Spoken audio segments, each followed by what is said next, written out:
Today's video topic is cosmetic surgeries. A cosmetic surgery is a type of surgery that is performed to improve the appearance of a person.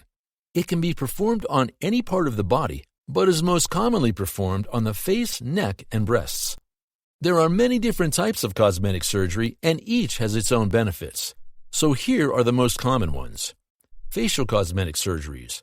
The most common type of cosmetic surgeries is the facial cosmetic surgery. This includes procedures such as facelifts, nose job, eyelid surgery, and brow lift.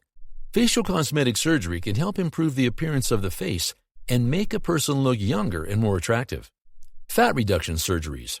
Fat reduction surgery is another type of cosmetic surgeries. This type of surgery is used to remove excess fat from the body. It can be performed on the stomach, thighs, buttocks, and arms. Fat reduction surgery can help improve the shape of the body and make a person look thinner. Laser cosmetic surgeries. In laser cosmetic surgeries, laser is used to remove unwanted hair, wrinkles, or other blemishes, so they can be used to improve the appearance of the skin and make a person look younger. Fillers and Botox surgeries. Botox is a type of cosmetic surgery that is used to improve the appearance of wrinkles. Botox is injected into the muscles of the face to relax them. This can help reduce the appearance of wrinkles and make a person look younger. Hair transplants. Hair transplants are another type of cosmetic surgery. This type of surgery is done by taking hair from an area with a large number of healthy hairs and then planting the hair in a balding area.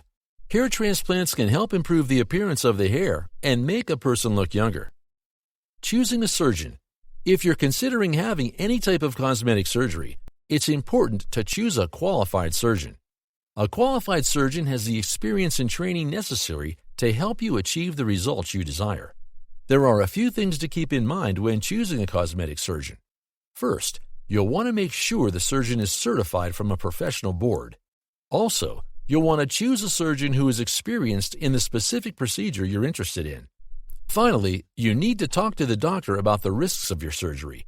No surgery is without risk, and you want to make sure that the surgeon is upfront about the risks involved. Thank you for watching our video. Please do not forget to like and share the video. Also, please subscribe to the channel to stay updated on our latest videos.